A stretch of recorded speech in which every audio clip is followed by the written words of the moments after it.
ഓം സദാശിവസമാരംഭാം ശങ്കരാചാര്യമധ്യമാം അസ്മദാചാര്യപര്യന്താം വന്ദേ ഗുരുപരമ്പര. ശ്രുതിസ്മൃതിപുരാണാനാമാലയം കരുണാലയം നമാമി ഭഗവത്പാദം ശങ്കരം ലോകശങ്കരം.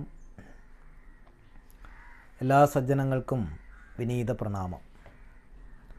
ശ്രീമദ് ഭഗവത്ഗീതയിലെ 6-ാമത്തെ അധ്യായമായിട്ടുള്ള ധ്യാനയോഗത്തിലെ 40-ാമത്തെ ശ്ലോകമാണ് നമ്മൾ പറഞ്ഞത്. ഇവിടെ 41, 42 ശ്ലോകങ്ങളെക്കുറിച്ചാണ്. അപ്പോൾ ഈ 41-ാമത്തെ ശ്ലോകത്തിൽ ഭഗവാൻ പറയുകയാണ്, പ്രാപ്യ പുണ്യകൃതാം ലോകാൻ ഉഷിത്വാ ശാശ്വതീ സമാ ശുചീനാം ശ്രീമതാം ഗേഹേ യോഗഭ്രഷ്ടോഭിജായത്തെ. അപ്പോൾ അർജുനൻ ചോദിച്ച സംശയരൂപേണയുള്ള ചോദ്യം അതെന്താണ് എന്ന് നമുക്ക് അറിയാം. യോഗസിദ്ധിക്കായിക്കൊണ്ട് ഒരാൾ നിരന്തരം പ്രയത്നിച്ചു, പക്ഷേ അത് പൂർണ്ണമാക്കാൻ സാധിച്ചില്ല. ഇടയ്ക്ക് വെച്ച് അയാൾ അതിൽ നിന്ന് വ്യതിചലിച്ചു. അങ്ങനെയാണെങ്കിൽ അയാൾ ഏത് ലോകത്തെ അല്ലെങ്കിൽ അധമമായ ഗതിയെ പ്രാപിക്കുകയില്ലേ എന്ന അർത്ഥത്തിലാണ് അർജുനൻ ചോദിച്ചത്. കാരണം ഒരു കാര്യം ചെയ്യാൻ തീരുമാനിച്ചു, പക്ഷേ അതിനുവേണ്ടി പ്രയത്നിച്ചു, ഇടയ്ക്ക് വെച്ച് ആ പ്രയത്നം ഏതെങ്കിലും കാരണവശാൽ ഉപേക്ഷിക്കേണ്ടി വന്നു. അങ്ങനെ ലക്ഷ്യത്തിൽ എത്തിച്ചേരാതെ വന്നാൽ അയാൾ അധമഗതിയെ പ്രാപിക്കില്ലേ എന്നുള്ളതാണ്. അപ്പോൾ അതിന്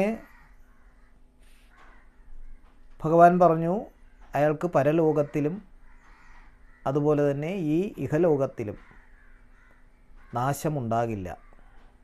ശുഭം ചെയ്യുന്ന ഒരു വ്യക്തിയും ദുർഗതിയെ പ്രാപിക്കുന്നില്ല. അയാൾ എത്ര കാലം ചെയ്തു എന്നുള്ളതല്ല, അല്ലെങ്കിൽ അയാൾ പരിശ്രമിച്ചു, പക്ഷേ ലക്ഷ്യത്തിൽ ആ ശുഭകാര്യ ലക്ഷ്യപൂർത്തിക്ക് വേണ്ടിയിട്ട് ആ ശുഭകാര്യത്തെ ചെയ്തു. ഒരു ശുഭമായ ലക്ഷ്യത്തെ പൂർത്തീകരിക്കുന്നതിന് വേണ്ടി അയാൾ ശുഭകാര്യത്തെ ചെയ്തു എങ്കിൽ അയാൾ ഒരിക്കലും ദുർഗതിയെ പ്രാപിക്കില്ല എന്ന് പറഞ്ഞു. ഇനി വീണ്ടും അതിൻ്റെ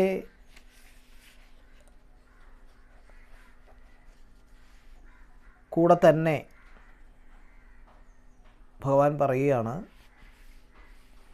യോഗഭ്രഷ്ട, യോഗത്തിൽ നിന്ന് ഭ്രഷ്ടനായവൻ, പുണ്യകൃത്വാ ലോകാൻ, പുണ്യശാലികളുടെ ലോകത്തെ പ്രാപിക്കുന്നു. പുണ്യശാലികളുടെ ലോകത്തെ പ്രാപിച്ചിട്ട് ശുചീനാം ശ്രീമതാം ഗേഹേ, അങ്ങനെ സുഹൃതികളും, ശുചീനാം എന്ന് പറഞ്ഞാൽ സുഹൃതികൾ, നല്ലവർ എന്നർത്ഥം, ശുചിത്വമുള്ളവർ, ബാഹ്യവും ആന്തരികവുമായ ശുചിത്വമുള്ളവർ. അങ്ങനെ ശുചീനാം ശ്രീമതാം, ഐശ്വര്യമുള്ളവർ, ശുചിത്വമുള്ളവരും അല്ലെങ്കിൽ സുഹൃതികളും ഐശ്വര്യമുള്ളവരുമായിട്ടുള്ള ആളുകളുടെ ലോകത്ത് അയാൾ വസിച്ചതിന് ശേഷം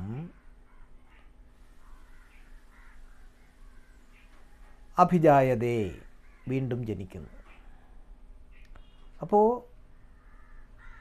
ഒരാൾ ഒരു ശുഭകാര്യത്തിന് വേണ്ടിയിട്ട്, ഒരു ശുഭലക്ഷ്യത്തിന് വേണ്ടിയിട്ട് പ്രവർത്തിക്കുകയും ഏതെങ്കിലും സാഹചര്യങ്ങളുടെ അടിസ്ഥാനത്തിൽ അയാൾ ആ പ്രവർത്തനത്തിൽ നിന്ന് തൽക്കാലം പിന്മാറുകയും ആ ലക്ഷ്യത്തെ പ്രാപിക്കാതെ വരികയും ചെയ്തു കഴിഞ്ഞാൽ അയാൾ സുഹൃതികളുടെയും ഐശ്വര്യമുള്ളവരുടെയും ലോകത്ത് വസിച്ചതിന് ശേഷം അയാൾ വീണ്ടും ജനിക്കുന്നു. വീണ്ടും ജനിക്കുന്നു എന്ന് പറയുമ്പോൾ ഇവിടെ രണ്ടർത്ഥത്തിലെടുക്കാം.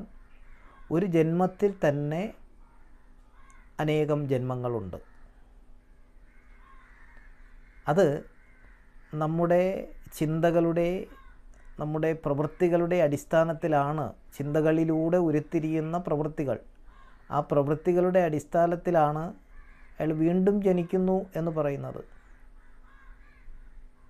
നമ്മൾ ജീവിതത്തിൽ ഒരു ജീവിതമാണ് ഉള്ളത് എങ്കിലും പലപ്പോഴും പല തലങ്ങളിൽ നമ്മൾ തെന്നി മാറിപ്പോകുന്നു.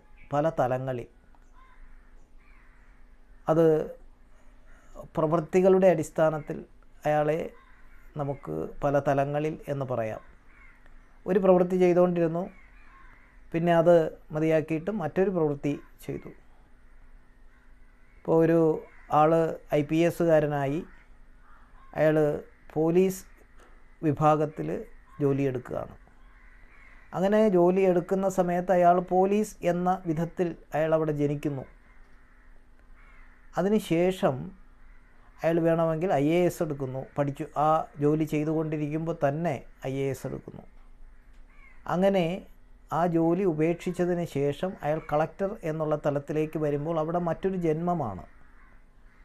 ഇത് ഓരോരുത്തരുടെയും അവസ്ഥയെ അല്ലെങ്കിൽ ആ തലങ്ങളെ അടിസ്ഥാനപ്പെടുത്തിക്കൊണ്ട് അയാൾ മറ്റൊരു ജന്മം, മറ്റൊരു പ്രവൃത്തിയിൽ ഏർപ്പെടുമ്പോൾ അതൊരു മറ്റൊരു ജന്മം എന്നുള്ള നിലയ്ക്ക് കാണാം.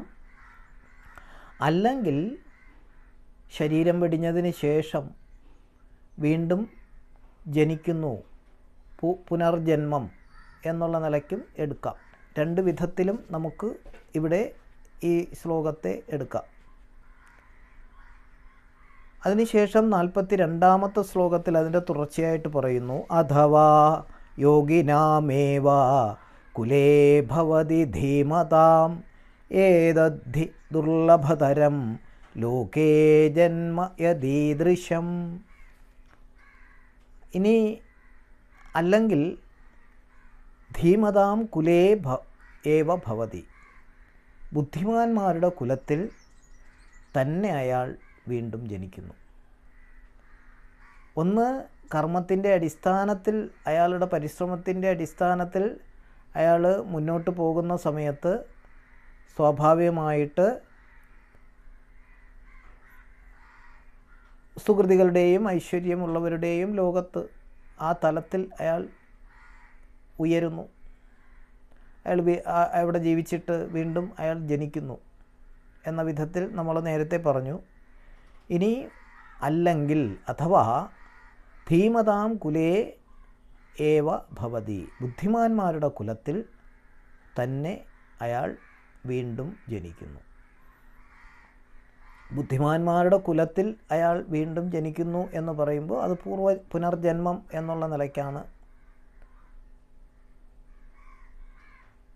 ഇങ്ങനെ ഏതത് ഇപ്രകാരമുള്ള ജന്മം ദുർലഭതരം ഹി, അത് വളരെ ദുർലഭമായിട്ടുള്ള ഒന്ന് തന്നെയാകുന്നു. അപ്പോൾ ഇത് എന്തായാലും ശരി, ഒരു കർമ്മം നമ്മൾ ശുഭകർമ്മമാവട്ടെ അശുഭമായ കർമ്മമാവട്ടെ, നമ്മൾ സാധാരണ പറയും നമ്മളെ നാളെ എന്താണ്, നമ്മുടെ നാളെ എന്താണ് എന്ന് നിശ്ചയിക്കുന്നത് നമ്മളാണ് എന്ന് പറയുമ്പോൾ അത് ഏത് വിധത്തിൽ എന്ന് ചോദിച്ചു കഴിഞ്ഞാൽ നമ്മൾ ചെയ്യുന്ന കർമ്മത്തിൻ്റെ അടിസ്ഥാനത്തിൽ. അതാണ് തിന വിതച്ചവൻ തിന കൊയ്യും, വിന വിതച്ചവൻ വിന കൊയ്യും എന്ന് പറയുന്നത്.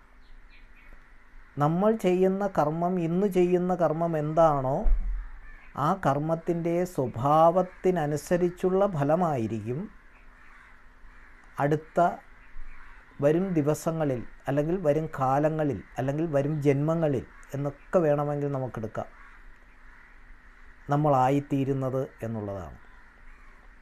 അതുകൊണ്ടാണ് ഉദ്ധരേതാത്മനാത്മാനം എന്ന് പറഞ്ഞ ആ ശ്ലോകം നമ്മൾ ശ്രീമദ് ഭഗവത്ഗീതയിൽ തന്നെ നമുക്ക് കാണാൻ സാധിക്കുന്നത്. നമ്മുടെ കർമ്മത്തിൻ്റെ ഫലം, നമ്മൾ എന്താണോ ചെയ്യുന്നത് ഏത് ചിന്തയുടെ അടിസ്ഥാനപ്പെടുത്തിക്കൊണ്ടാണോ ഒരു കർമ്മം ചെയ്യുന്നത്, ആ കർമ്മമാണ് നമ്മുടെ നാളെ എന്താണ് എന്ന് തീരുമാനിക്കുന്നത് എന്നുള്ളതാണ്. അതുകൊണ്ട് ശുഭമായിട്ടുള്ള കർമ്മം അശുഭമായിട്ടുള്ള കർമ്മമായാലും ശരി, അത് അശുഭകർമ്മമായിട്ടുള്ള ഫലസിദ്ധിക്ക് കാരണമാകും.